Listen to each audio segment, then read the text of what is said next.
Hello, my friend. I think it's quite needed to talk about shame. And I don't want to speak about normal shame, you know, what happens when, as a child, you do something wrong and then your parent says that was bad behavior and you feel a sense of shame and you feel bad about yourself for a bit. And then time goes by and you realize that was just a ticking off you were getting. A temporary thing. A practical thing. A learning thing. No, I am speaking about something much deeper than that. Existential shame. Existential shame is a deep feeling of being deficient in some ways and not having the right to be alive, not deserving to exist, to be ashamed of your very existence, of your very being, and to feel as if this can never be fixed, this can never be repaired, because there is something intrinsically wrong about you and your presence on this earth. Now, mostly such things are created from a compression in childhood and later years where people have made you feel unwelcome and it has been as if there was no room for you in the world, or as if everything you did or said was ridiculous in some way and you were being mocked and you were being made to feel surplus to requirements.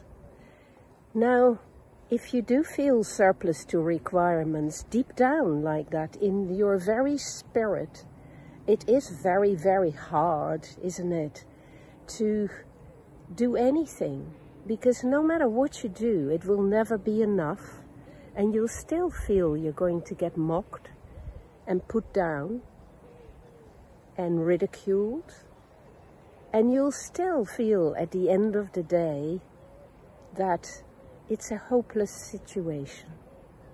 Shame and hopelessness and despair tend to go together quite a lot, because they are about the very essence of your being, not being allowed to breathe and be.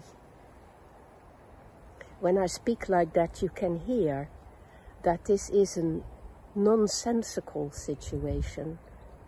None of us should be treated in such a way that we end up with existential shame, and that no matter what we do, not just to please people, but just to be a worthy human being and to validate our existence in some way, none of what we do will ever be enough.